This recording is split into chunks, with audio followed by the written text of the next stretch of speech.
Moi, elle pose la question, elle dit, comment ça se fait que Rabban Gamliel, il a cassé la takana de ne pas planter avant Shavuot, avant Rosh Hashanah? Alors, on a dit que c'était des Rabbanan. Après, on a posé une question, quoi? Tu peux annuler un décret des sages, tu ne peux pas annuler un décret. Alors, on a dit qu'ils ont laissé la porte d'ouverture eux-mêmes. Alors, la Gemara a dit, mais ce n'est même pas les sages qui ont instauré ça. C'est une halakha les Moshe Misinaï. Regardez, la Gemara a dit, Didhoui, équivalent à Tosfot Netiot, halakha les Moshe Misinaï.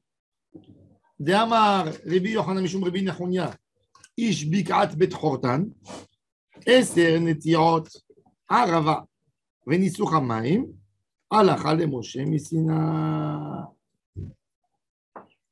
Il a dit, c'est halachot qu'on creuse dans la terre, en labour devant un arbre.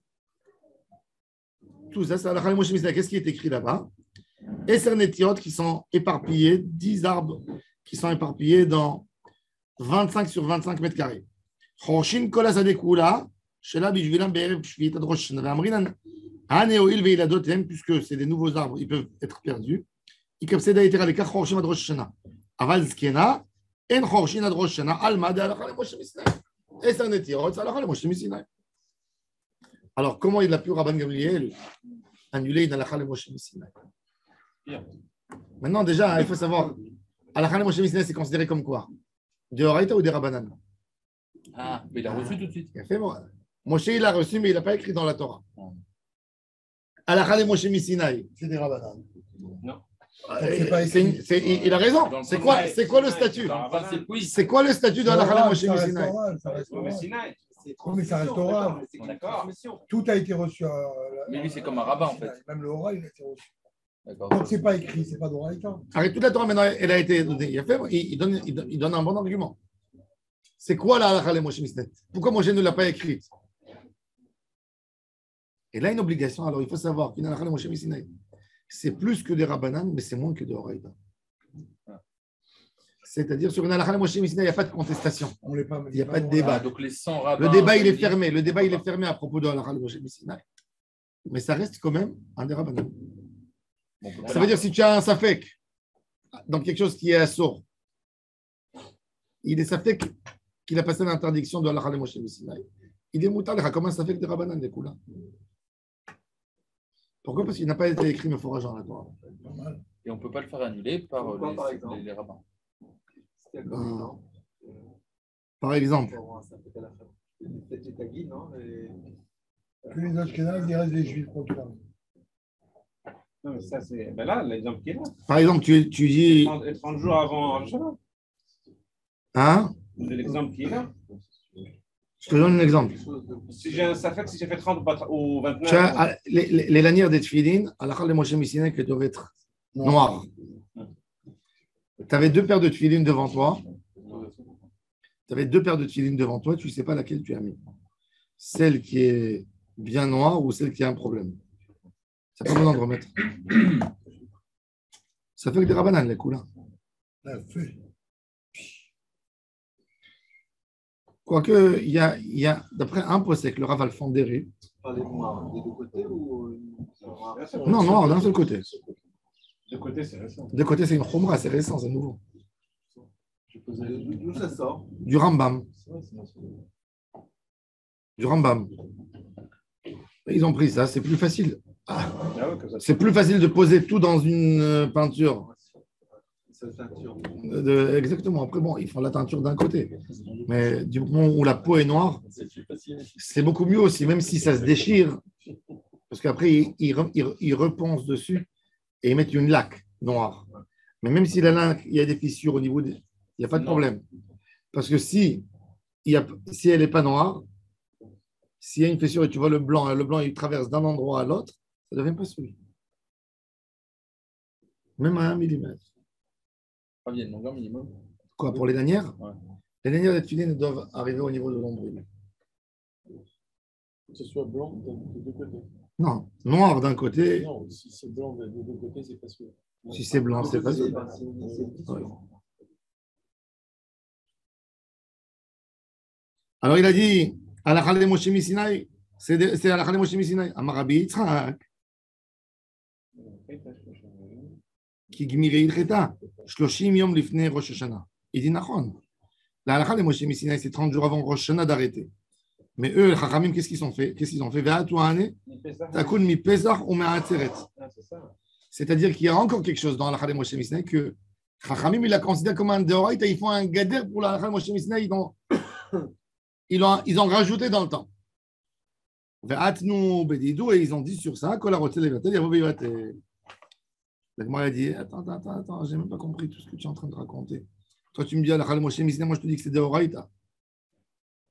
La Gemara a dit, quoi? Ve'ane idretaninu. Kraninu. C'est pas vrai. Lui, il veut prouver maintenant cette opinion dans la Gemara. Il veut montrer que c'est Minatora, que ce n'est même pas halakha le Moshe Misinaï. Qu'est-ce qui est écrit? Alors, regarde. 4 lignes avant la fin de la page. D'Etnan. Rien que j'oublie pas, n'oubliez pas d'appeler Charlie Martin. Il a perdu son frère. Appelez-le pour consoler. Il est refait à 30. Il suit avec nous tous les jours le chiot. Alors, mets sur le groupe, peut-être, mettez son numéro. Il est en Shiva. Il est en Shiva. Jusqu'à demain, je crois. Donc, moi, je vais aller le voir après le chiot. Je vais aller voir. דתנן, בחריש ובקציר תשבות. רבי עקיבא אומר, אין צריך לומר חריש וקציר של שביעית. שהרי כבר נאמר, שדך לא תזרע וכרמך לא תזמור. Il dit, pourquoi la Torah elle avait besoin de nous mettre une mitzvah ta'aseh et une mitzvah lo ta'aseh? Si tu me dis, שדך לא תזרע וכרמך לא תזמור, c'est ktira. Pourquoi tu me dis בחריש ובקציר תשבות? C'est déjà écrit. On me dit non. Alors, tu as besoin de me dire le oui. C'est vrai, vous allez me dire, pour renforcer la Hazara, il y a un assez et l'autre assez. Ça leur paraît. C'est exactement le même niveau à propos de Karmecha, l'autisme. On a fait Becharish ou Bekatsir. Pourquoi? Alors, il est venu Rabbi Akiva enseigner une halakha. Sharek va neimar Sadicha l'autisra avec Karmecha l'autisme. Et la Harish, c'est l'Erev Shvi'it, chez Nichnas la Shvi'it. וקציר של שביעית שיצא למוצאי שביעית. Il a dit, qu'est-ce qui a été inclus là-dedans? Il a été inclus ce que je laboure avant la Shemitah pour que ça rentre dans la Shemitah. C'est Assor. Oui, et le Katsir, que je récupère ce qui a poussé dans la Shemitah pour essayer de le vendre après pour. C'est Assor aussi. Parce qu'en plus, l'interdit a été donné sur toute l'année. Là, c'est uniquement sur 2 saisons. Naron. Alors, ça, c'est l'opinion de Rabbi Akiva. Rabbi Ishmael Omer, lui, il dit autre chose. Maharish Reshut, Af Katsir Reshut. Comme que Harish, dans tout endroit dans la Torah, c'est Reshut, même le Katsir, j'ai le droit d'être Katsir. On va voir, il y a Katsir à Omer, chez Mitzvah.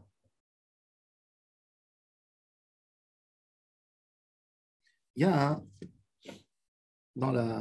il y a une mitzvah intéressante qui en a besoin de l'Echem mitzvah Ktsira. C'est où? Le Homer.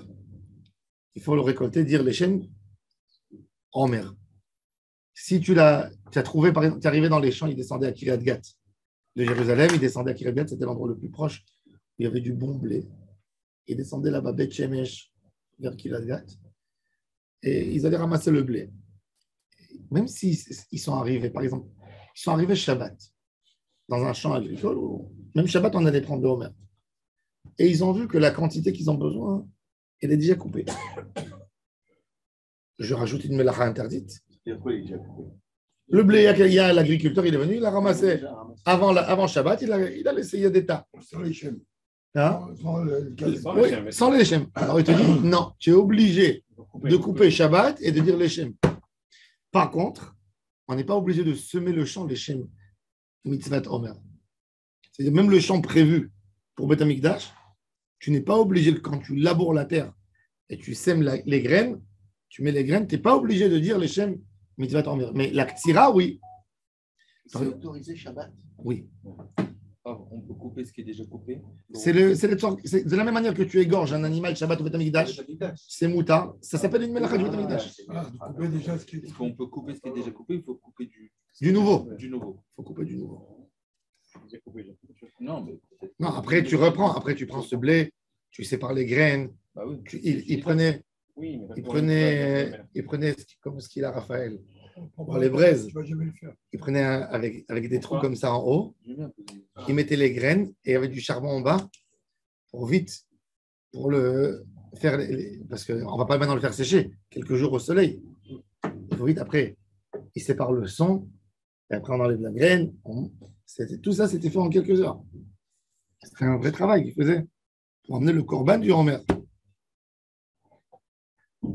Maharish Reshotav Katsir Reshot. Yata Katsir à Homer. Chez Mitzvah. Alors la Gemara a dit, donc tu vois que quoi? Que Bechlal Minatora, c'est interdit. Et là, Amarav Nachman Bar Yitzchak, qui gmire ilcheta, le Mishrei Yalda, Krae le Mesar Zkena.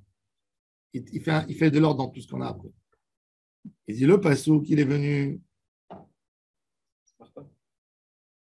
pour interdire à travailler dans des arbres qui sont indépendants. Là, la Chalem Moshe Misinaï, elle est venue pour autoriser les arbres dépendants, les nouveaux arbres. Et qui va dire que les Mishri Yalda, lav mimel azkena asira, et là il cheta les Rabbi Ishmael, et là il cheta les Rabbi Ishmael, kra les Rabbi Akiva. Il dit, et bien mettre sur ça, sur ce débat même, Chachamim après ils ont élargi plus.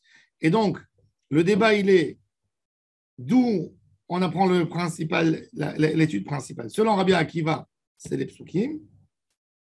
Et selon Rabbi Ishmael, c'est la Moshe Misinaï. Le Rabbi Yochanan, Amar Rabban Gamliel, ou Bedino Mideoraita, Batileu. Lui, il est Mvatel Otam Minatora. Ça veut dire, il a trouvé Minatora même. Il a dit, toi, tu as trouvé Minatora, la mitzvah. Et moi, je trouvais Minatora. Nuire le Issour, enlever le Issour. L'annulation de. Comment il a fait? Maïtama. Gamar Shabbat, Mi Shabbat Bereshit. Maléalan, hiya asura, lefanea ou l'acharea mutarim. Afkan, hiya asura, lefanea ou l'acharea mutarim. Il a dit, c'est quoi Shabbat Bereshit? C'est le premier Shabbat mentionné dans la Torah, dans la parasha de Bereshit. כי ששת ימי עשה השם את השמיים ואת הארץ, וביום השביעי שבת ויהי נפש על כן בהשם. Il te dit, les 6 jours d'avant, ils étaient moutarim. Jusqu'à quand Kadosh Baruch Hu il a créé Erev Shabbat?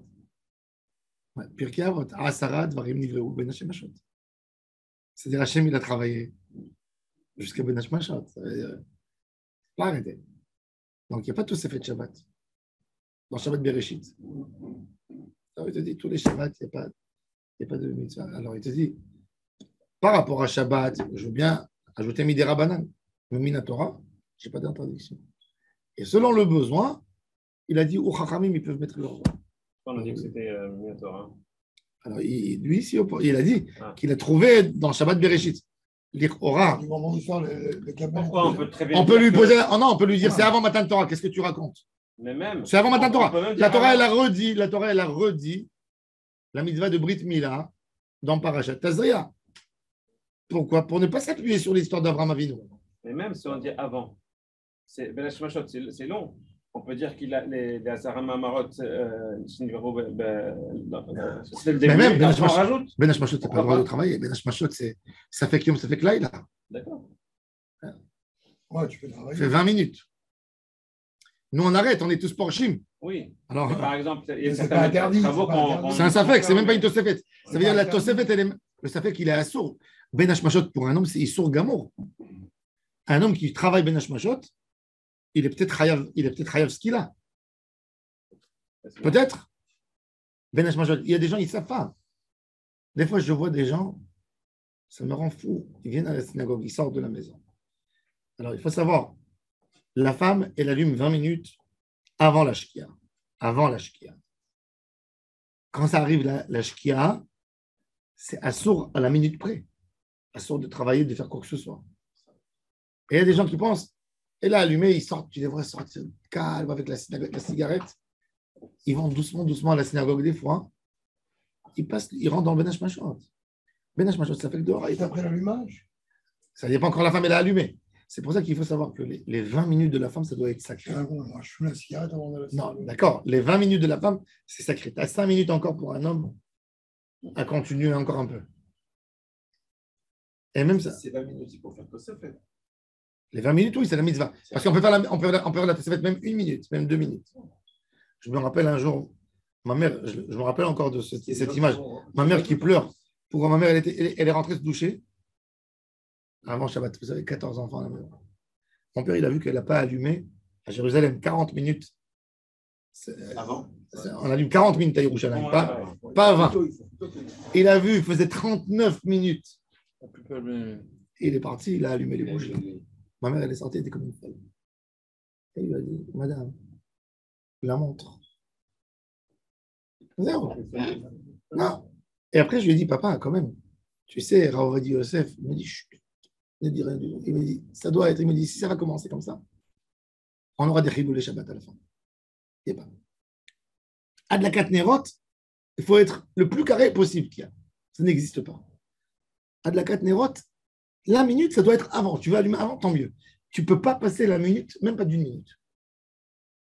Parce que si tu commences à casser, les gens, ils vont en voiture, tu casses. Tu vois toujours, il y a des gens qui arrivent dans Abnei Brak, à la dernière minute. Il y a des gens qui rentrent à la maison, c'est Shabbat. Il ne faut pas jouer avec ça. Il ne faut pas jouer avec Shabbat. En France, c'était comme ça. C'est une catastrophe. Même en Israël, malheureusement. Chacun. En fait, donc, quand les gens prennent une Tosefet, par rapport aux Zman Azaka, ils font Tosefet sur Tosefet. Oui. Un jour, je reçois un téléphone. Maman, quelques minutes avant Shabbat, il y a une dame qui m'appelle. Elle me dit, je suis à Ben Gurion. Qu'est-ce que je fais avec le taxi? Je lui dis, reste à Ben Gurion. Elle m'a dit, quoi? Je lui ai dit, pourquoi tu m'as demandé quand tu as acheté le billet? Pourquoi maintenant tu viens me dire... Je lui ai dit, si c'est un juge, tu n'as pas le droit, tu dois rester là-bas. Si c'est un arabe, Bedi Avad, parce que tu n'as pas où être. Il y a des poskim qui autorisent le même sac qu'on fait pour l'hôpital. Après, il y a le problème des valises. Et c'est lui qui mettra les valises. Il ne touchera pas. Et ce n'est pas évident. Il ne faut pas jouer avec Shabbat. Et comme j'ai dit, la plus grande saute de la Hastara, moi, ma femme, elle allume 10 minutes avant le Zman. 10 minutes. C'est ce qui est écrit dans le Ce qui est écrit dans le calendrier, elle rajoute 10 minutes. Elle prend 10 minutes, elle fait une vraie Kabbalah de Shabbat. Moi, mon père, à 2h de l'après-midi, il passe dans les maisons, dans toute la chambre, dans toutes les maisons, il enlève les prises. Toutes les prises, l'heure, pas de l'heure. Ah, déjà? Tu es en train de repasser, il t'enlève la prise. Il te dit, il fallait repasser avant midi. Et il te dit, il y a pas, on s'approche à Shabbat, c'est Shabbat. Il fait comme que la Gemara a dit. Tu regardes ce qu'il y a, Shoftim Imlara, il n'y a pas. Tu as beau lui expliquer 10 fois, il y a encore 1 heure. Moi, je fais ça 1 heure avant, on comprend un dictateur. Envoie-les chez moi. Donne-leur le numéro de téléphone de mon père. Bon, ça va être... 1 heure. J'ai déjà appris de. 1 heure. Non, mais 1 heure, le temps que il n'y a pas, il faut savoir. Mais bon, maintenant. C'est très important parce que moi, je n'ai pas été acteur et j'ai payé très cher. Maintenant, le Mishnah Berurah, il écrit. C'est maintenant, surtout quand on rentre en hiver. Le Mishnah Berurah, il dit un homme doit annuler son étude de Torah, ses chiots, pour que Shabbat aider la famille. Non, c'est pas non plus intelligent de venir inspecteur des travaux finis et venir dire alors c'est où? Aide, lave, aide ta femme, la pauvre elle est débordée. Il y a la Gemara qui dit comment l'autre il allait couper le bois, l'autre il allait mettre. Justement, ne pas tout laisser.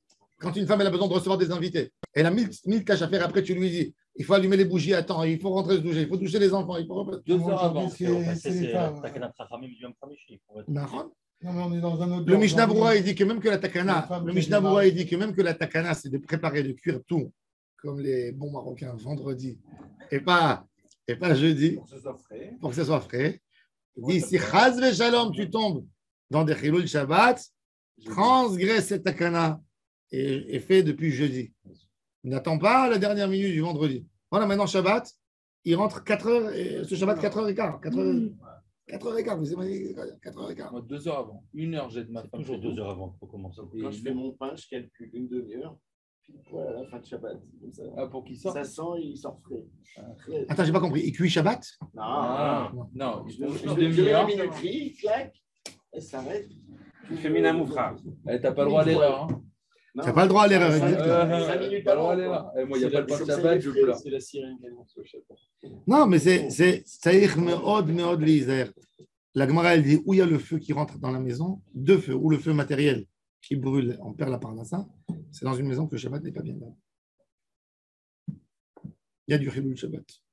Un jour, je marchais avec mon père, avec Rova Kablan, on voyait les pompiers, il m'a dit, mon père, tu vois cet immeuble? Il s'en met Khalelim Shabbat ici. Je ne sais pas. Il m'a dit, viens, je te montre la Gemara. End les cas pour recette et la Bemakom, je sais pas, allez, Heureusement que ce n'est pas vrai. Hein. Sinon, il y aurait bon. Non, mais tu vois, il a cette mimoute. Il dit, end, il n'y a pas. Un homme, les bougies de Shabbat, elles ne peuvent pas se renverser sur lui et lui brûler. Il a fait une mitzvah. Il y a du Chilul Shabbat dans la maison. C'est déjà arrivé que les gens allument les bougies, c'est très rare. Bon, achetez tous le Likud des Moran alors. Il n'y a pas de feu dans les maisons. Peut-être qu'ils ont été Khalelim un autre Shabbat. Bon. Il faut faire attention dans tout ça. Emet, Anilo, mais je ne l'ai pas dit maintenant. Bon, mais rien que je vous dis que lui, il prend les choses comme les Marocains de l'époque. L'année prochaine, il faut que tu ailles à Ouman. Alors, il dit, Tous les ans. moi, ça me contrarie quand je vois des gens. Moi, déjà, je passe déjà 8 ans. Tous les Shabbats, je dois venir ici. La vérité, que ma femme, comme une muraille, elle me dit, où tu sors, où tu es prêt? À 2 heures de l'après-midi, où je sors, je te laisse. Et c'est ce qu'elle fait. Elle a arrêté de se disputer. Elle a besoin que ses bougies de Shabbat, elles doivent être allumées 10 minutes avant. Elle a pris sur une Kabbalah. 10 minutes, parce que, vu qu'elle sait, elle me dit, si Shabbat, il rentre à 10 heures du soir, à 9 heures, tu as des choses, des préoccupations. Alors, elle ne fait pas mon compte. Elle ne me calcule pas. Il faut 10 minutes avant Shabbat, il faut qu'elle s'assoie. Là, ce Shabbat, il va allumer à 4 heures. Non, alors, déjà, elle ne vient pas. Là, elle reste à Ranana vendredi. On ne veut pas être Mechaledim Shabbat. Alors, il faut faire attention, toujours. Et ça, c'est l'éducation pour les enfants. Les enfants, ils comprennent. Non, il faut comprendre que Shabbat, c'est Shabbat. On ne touche pas à Shabbat. Shabbat, ça doit être l'allumage des bougies, c'est le moment le plus sacré. Quand la femme, elle voit que le mari, il tient tellement, ça tient. Ça mène tout le monde. Mais quand le mari, il est léger, la femme, elle est légère, les enfants, quoi. Après, ils restent avec leur téléphone, ils ont le Yetzirah des téléphones, des messages, il est en train de regarder quelque chose, il n'a pas fini, il va fermer. À force d'être cool, tu coules. Moi, j'étais trop cool. C'est ça, alors, il dit, alors c'est ce qu'il a dit. Matkif la Rav Ashi. Man de Amar Hilcheta, Atia Gezera Shava, Akra Hilcheta. Celui qui a dit, Al-Khalem Moshe Misinaï. Alors bon, on a fait une Gezera Shava de Shabbat Bereshit. Makan, les fanés à Moutar, les Acharé à Moutar. On a fait une Gezera Shava. Une Gezera Shava, c'est normal. Une Gezera Shava, c'est très fort. C'est très puissant. Pourquoi? Parce qu'une Gezera Shava, En Adam Dan Gezera Shava Ma'atzma. Et là, Imken Kibela Merabo. Merabo, Ad Moshe Misinaï. Tu ne peux jamais le faire. C'est-à-dire, quand il y a un rabbin, il vient, il te dit Gezera Shava. Gezera Shava, il ne peut pas te le dire s'il n'a pas reçu de son rave. Et si son rave ne lui a pas dit, quand tu lui as transmis la Gezera Shava, je l'ai reçu de mon rave, mais mon rave, ce n'est pas simplement qu'il me l'a donné. C'est depuis Moshe, Rabbeinu. Que ça, c'est ça Gezera Shava. Kalvachomer, tout le monde peut faire. Gezera Shava, c'est incontestable. Et il y a quelqu'un qui vient te dire, tu sais, à Sinaï, ils avaient dit comme. D'où on sait par exemple que le hétrog, c'est le hétrog. Priya et Tzadar, il y a plusieurs arbres qui résistent sur l'arbre pendant 1 an. La Gemara, elle dit, Alakha de Moshe Sinaï. Que ça soit d'Afka la forme du hétrog, que ce n'est pas une orange, ce n'est pas un citron, que ce n'est pas. Alakha de Moshe Sinaï. Ce n'est pas écrit dans la Torah. C'est écrit Pri et Tzadar. On ne sait pas c'est lequel. C'est quoi? Ça, c'est Alakha de Moshe Sinaï. Alors il dit, bon, je comprends, une Gezera Shava, elle peut arracher une Alakha de Moshe Sinaï. Au moins déjà, vous voyez que quoi? Que l'Alakha de Moshe Sinaï, c'est un statut de Rabbanan, puisque tu me dis qu'une Gezera Shava, elle arrache. Au moins Amar Kra, Atia Gezera Shava, Akra Kra. Maintenant, qu'est-ce qui est plus fort? Un texte dans la Torah, une Gezera Shava? Admettons que demain, j'ai un texte dans la Torah qui m'interdit quelque chose. D'accord. Le texte, il est plus fort que Gezera Shava. Alors, comment ça se fait d'après Rabbi Akiva qui dit Krae, que c'est un pasouk? Comment ça malgré tout, Rabban Gamliel, il a pu l'annuler. Comment ça se fait qu'il a pu l'annuler? Tu me dis qu'il s'est appuyé sur Mizera Shana. Comment il a pu l'annuler? Et là, Amar Rav Ashi, Rabban Gamliel ou Bedino, Savrela ki Rabbi Ishmael, de Amar Il Chetak Mirela. Bémet, ils n'ont jamais tranché l'alacha comme Rabbi Akiva. Ils ont dit que c'était toujours une halakha de Moshe Messina. Gimre, Il Cheta, Bisman Shevet Amidash Kayam. D'où il y a des Nisuch Hamayim. Lo, Bisman Shevet Amidash Kayam. Comme la halakha de Nisuch Hamayim, dans Nisuch Hamayim, il fallait verser l'eau sur le Mizbeach. Ce n'est pas écrit dans la Torah qu'il faut verser l'eau. C'est le seul jour dans l'année. Et Sukkot, il y avait des trous. Il y avait des trous devant le Mizbeach. On versait du vin. C'est écrit. Le vin, il est écrit dans Parashat Pinchas dans les Korbanot. Il faut mettre Veyain Kenisko. Veyain Kenisko, Veyain Kenisko. Veniskehem, Venisko, Veniskehem. Ça, c'est mentionné. Où c'est écrit qu'il faut mettre de l'eau. Le Sukkot, comme on demande de l'eau, on a besoin de l'eau. On verse de l'eau sur le Korban. Alors, il dit, ça, c'est Bisman Shevet Amidash Kayam. Bisman Shevet Amidash Kayam. Même la halakha de Moshe Messina qui a approprié, ils ont appris de là, elle a sauté. Aujourd'hui, la Shemitah, elle n'est pas de Horaïta. La majorité du Ham Israël n'est pas en Eretz Israël. Et en plus, on a un vrai problème. On n'a pas de jubilé. Donc les Shmitot, même les Shmitot, elles sont des Rabbanan. Mais quand on aura la majorité, le débat il reprendra. Est-ce qu'on sait qu'il faut un rov en Eretz Israël pour Kitavo et l'Aretz, Kitavo. Alors on est là. Qui a parlé du rov? Bonne question. Tu peux poser une question de l'histoire. Ezra Sofer, il est monté en Israël, il avait 43 000 juifs. C'était rien par rapport au Ham Israël qui était à Babel. Il n'était pas Metsouvé? Alors, Ezra, est-ce qu'il a fait des Horaïta, l'obligation? C'est un débat, qu'est-ce que Ezra savait. Mais on voit que Ezra Sofer, par exemple, il ne fait pas la conquête il fait pas la conquête de toute la Cisjordanie. Pourquoi? Pour laisser ça pour la Shemitah. Pourquoi il n'a pas fait un Eter Mechira? Ça, c'est la plus grande preuve des poskim que l'Eter Mechira n'est pas valable. Pourquoi il a laissé des endroits à Ashkelon qu'il n'a pas pris? Akko, le Golan, il ne voulait pas prendre. Parce qu'il a dit il faut qu'il y ait de quoi manger pendant la Shemitah. Pourquoi il n'a pas fait de Eter Mechira? Alors, il connaissait déjà, les gens, ils faisaient. Déjà, à l'époque, ils vendaient le Hametz. Alors, s'il ne l'a pas fait, aujourd'hui non plus, ce n'est pas considéré comme Israël. Non. On n'a pas besoin de faire Mechira, bien sûr. Non, lui, il n'a pas fait par rapport à. Il n'a pas fait Emet. Donc, même le Mechira, on n'a pas besoin. Non, sur toute la région du Golan. Oui, il y en a plein, même de Bikat à Yarden. Même Elat. Il n'y a pas de Kdushat Shvi'it. Bikat à Yarden, les agriculteurs, ils travaillent et à la Kashrut Badat, ça aide à bien sûr. Et pourquoi pas le Golan? Le Golan, c'est une terre qui n'a. David Amelech a fait la conquête. Elle n'a pas été revalidée par Ezra. Donc, il n'y a pas de doucha. C'est une terre. À l'époque de la Gemara, quand tu allais en Syrie, il y avait une takana de Chachamim que un juif, quand il va en Chutz Laaretz, il a besoin de faire mikvé quand il revient. Il ne peut pas rentrer au temple. Il lui faut 7 jours et il faut mikvé. Il ne mettait pas de la vache rousse parce qu'on ne sait pas, parce qu'il dit un goy. Il ne fait pas attention, il enterre ses morts. Alors, un juif, quand il est parti en Chutz Laaretz, peut-être qu'il a marché sur les tombes. Mais les goy, alors, ils ont instauré. Non. Peut-être il a été, peut-être Nagar, Bemagar, peut-être il y a des ossements qui sortent parce qu'ils ont tellement mal. Des éboulements, ça c'est, on a vu ça. Alors c'est les gens à l'époque, de l'époque, pas comme aujourd'hui, des sandales. Et c'était pas propre comme aujourd'hui. Les gens, ils avaient dans la Gemara, elle dit que si la Torah n'avait pas donné l'interdiction totale d'enterrer un mort, l'homme il aurait pris la chair de son papa. Il aurait fait une lampe achevée.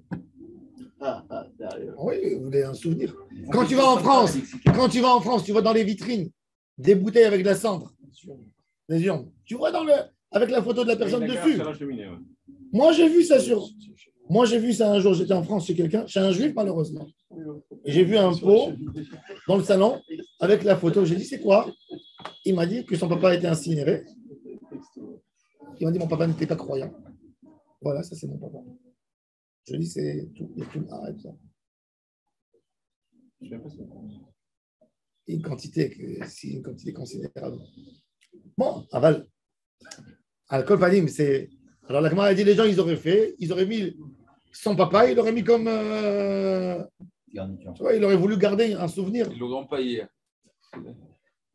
Ouais, mais j'aurais pu faire un pot pour ma belle-mère. Tov. Je ne connais pas la blague de la personne qui empaille son mari. J'aurais pu l'empailler assis. Comment je voyais Aval o mimea gshamim ou mimea kilon. On revient à un autre sujet maintenant. Tircha meruba, chol hamoed. On a dit que quelqu'un n'a pas à descendre dans le puits pour puiser de l'eau pour arroser les champs. Pourquoi? C'est un grand travail. Tu as le droit de te mettre à côté. Tu fais des canaux, tu viens à côté de la rivière, tu prends un seau et tu jettes dans les canaux. Là, il n'y a pas de problème. Pourquoi? Tu ne prends pas chaque fois et tu remontes les escaliers du puits et tu vas arroser et tu redescends. Tu prends et tu jettes. Et après, il y a de l'eau qui coule. Et donc, où tu as besoin, tu récupères et tu mets. C'est plus facile. Mais de faire un travail, de récupérer de Mekshamim et de Mekilon, c'est un problème. Alors là, la Gemara, elle va élargir ce sujet. Bishlama, la Gemara, elle dit Mekilon, je comprends. Tirhaï et Teraï. Mekilon, ça devait être un. Mekilon, c'était des endroits. Comment il traduit Kilon? C'est des puits profonds, il disait. Apparemment, c'est des puits qui ne sont pas assez larges. Et c'est très compliqué de prendre de l'eau. C'est-à-dire, je ne peux pas prendre. Il faut aller au fond. Il faut aller au fond, il faut descendre, il faut se. Le truc avec le seau, là. Non, c'est pas. Non, c'est justement, c'est pas ça. C'est un vrai problème. Il n'y a pas beaucoup d'eau à portée de main. Il faut ramasser, il faut. Tu vas forcer. Des efforts excessifs. Non, en fait, il n'y a pas l'eau comme ça. Il faut aller très profond pour ramasser avec le seau. Ouais. Alors il dit, Mishnah mec Kilon, je comprends. Ikatir Hayetera. Et la mec Jamim Maitir Hayeka, tu as à côté de toi une. Comment on dit Shloulit? Une flaque d'eau, une belle flaque d'eau. Tu prends le seau et tu prends Mahabaya, Amarabi Yohanan Gzera. Mec Jamim, Atou Mekilon. C'est Chachamim qui ont interdit. Tandis tant qu'il n'y a pas une source fixe avec une piscine d'eau, tu n'as pas le droit. Ravashi Amar Mek Jamim Goufayou. L'idée Mekilon Atou. Il dit les Mek Jamim, ils deviennent après Kilon. Donc il dit c'est pour ça. Mek Jamim, c'est quand ils sont nombreux. Mekilon, c'est quand ils sont peu. Donc l'interdiction, c'est assour. Ça veut dire c'est sur ça même. Et comme il fléguait des Rabbi Zera, et leur débat, il est où? Il est sur une parole de Rabbi Zera. Qu'est-ce qu'il a dit? Dama Rabbi Zera, Amar Rabba Bar Yirmiyah, Amar Shmuel. Naharot Amoshrin Maim Mina Agamim. Mutar Leashkot Mehen Bechulo Shel Moed.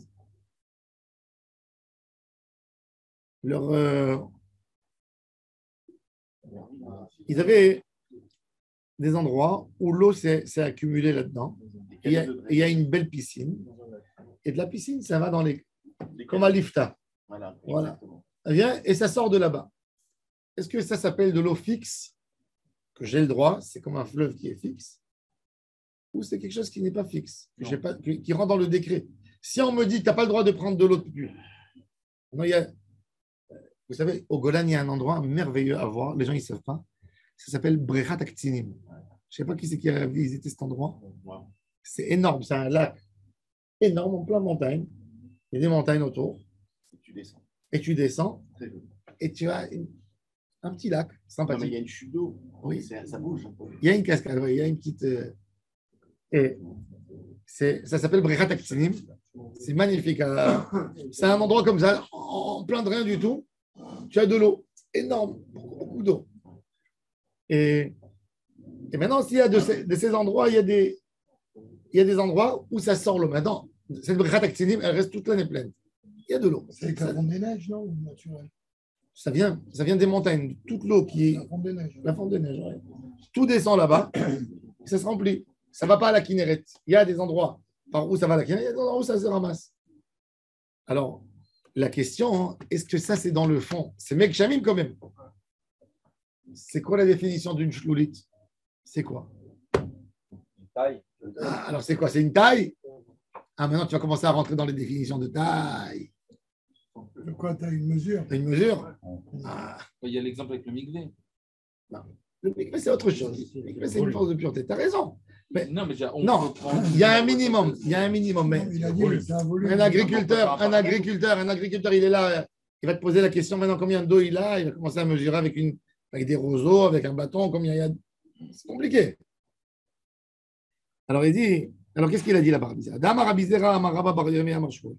Neharot, Amoshrim Ma'im Agamim, Mutar La'ashkut Mehem Becholo Shel Moed. Lui, il a dit, oui, comme il y a une grande source d'eau à la base, ça ne rentre pas dans le décret de Chachamim de Megshamim et Mekilon. Du moment où ça fait ramasser une belle quantité d'eau, où les gens ils peuvent se baigner, où c'est grand, il dit, pour lui, c'est autorisé. C'est Rabizera. Parce qu'il dit, il n'y a pas de tircha, donc la xéra, elle n'a pas lieu là-dessus. Même s'il y a des petits canaux d'eau qui sortent, c'est un peu tircha, ça rentre dans le cadre, c'est lié à la grande piscine générale, et c'est moutard. Ça, c'est Rabbi Zera. Alors, il y en a un qui est d'accord avec lui, et l'autre qui n'est pas d'accord avec lui.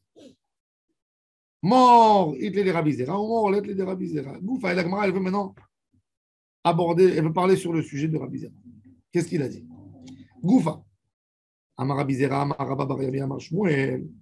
Neharot, Amoshrim Ma'im Agamim, Mutar La'ashkut Mehem Becholo Shel Moed. Et tu Rabbi Yirmiyah et Rabbi Zera de notre Mishnah.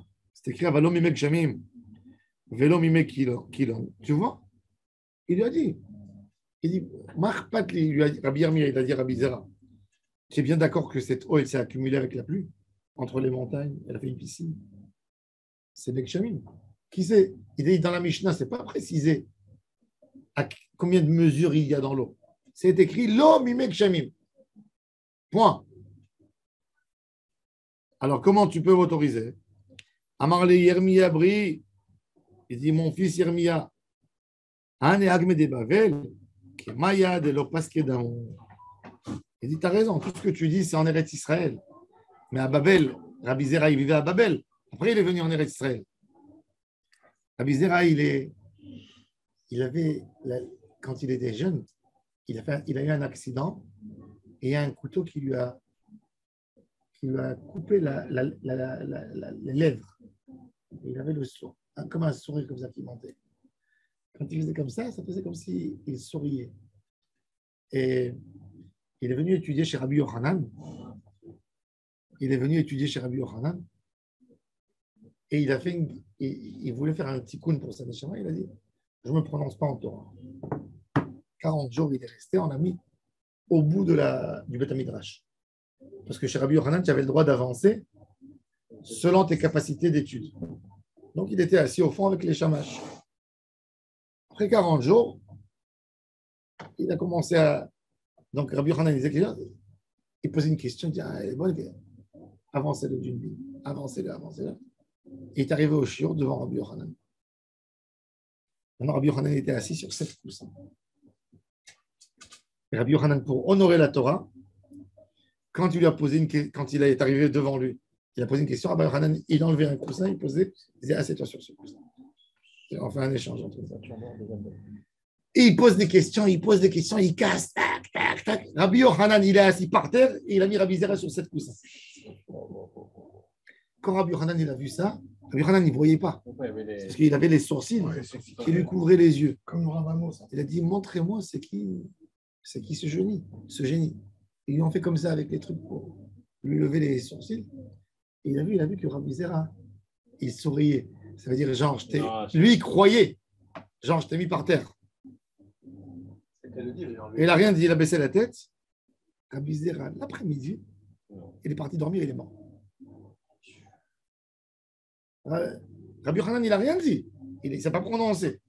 L'après-midi, Rabbi Yochanan, il arrive au Beth Midrash, il voit qu'il n'y a pas beaucoup d'élèves.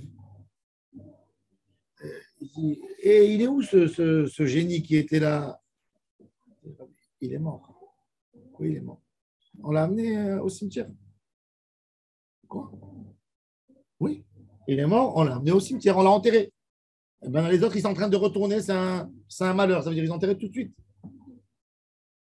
Et il a compris tout de suite que dans le ciel, ils ont vu sa peine. Et bon, il est parti au cimetière.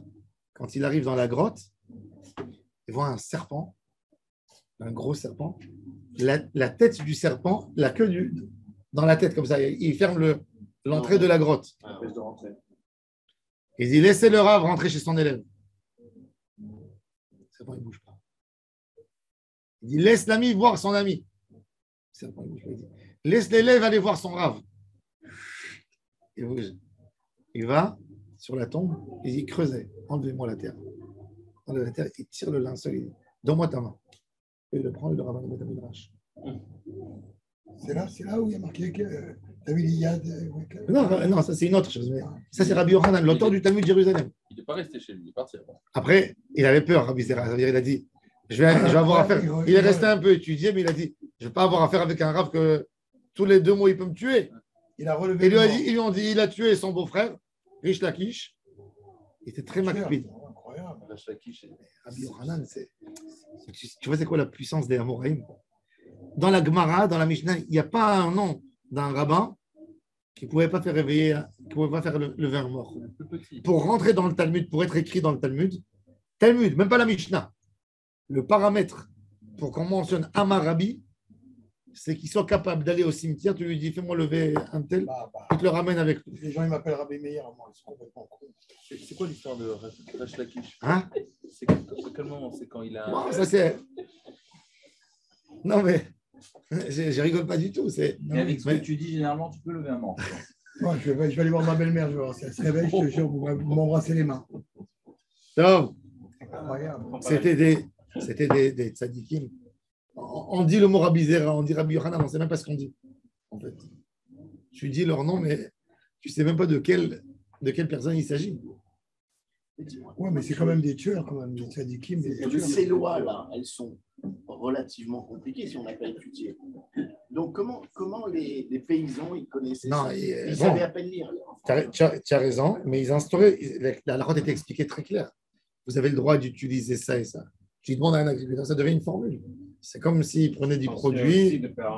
Non, ça se transmettait. Il y avait le Bedin, les envoyés, les rabbanim qui étaient là. Les Chachamim, ils sortaient. Les Talmidei Chachamim, ils sortaient dans les champs. Avant, par exemple, Rabbi Chaim Paladji, il raconte que chez eux, ils se réunissaient tous les rabbins de la ville.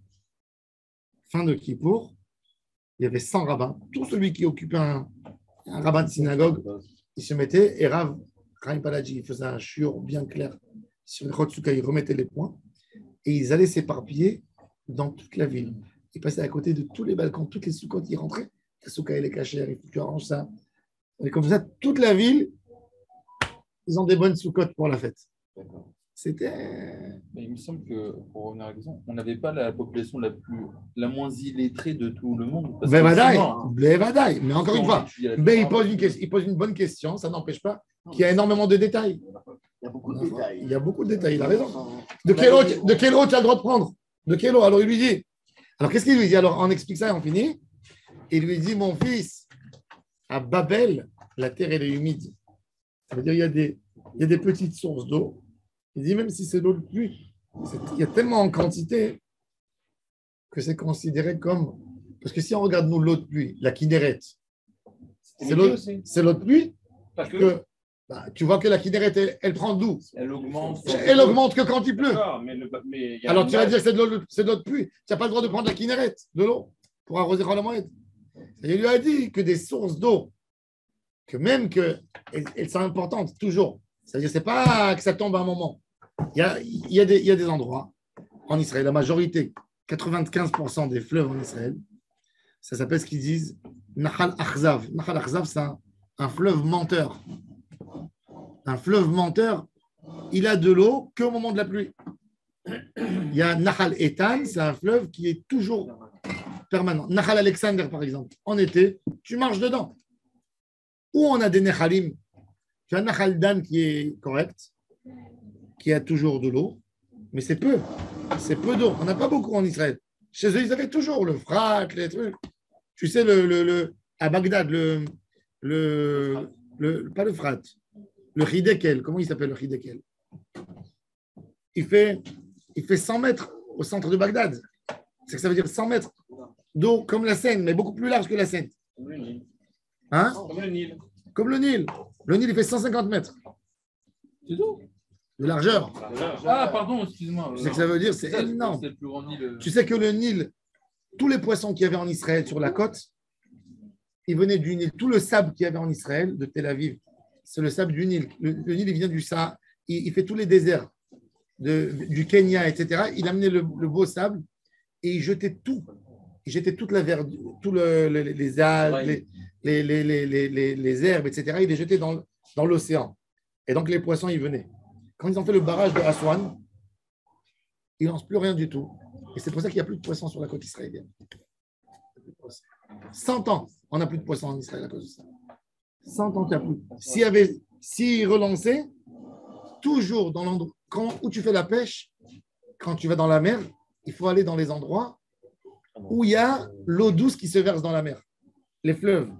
Quand un fleuve, il se verse dans la mer, qu'est-ce qu'il jette? Il jette avec lui du doux. Donc les poissons, ils viennent manger. Ils jettent des particules, ils jettent des herbes. Donc les poissons, ils viennent là-bas pour s'alimenter. C'est là-bas où tu fais la pêche. Et là, il nous a amené le Nil, même le sable, le beau sable. Maintenant, il n'y a plus rien de tout ça. Va au Radonel, là.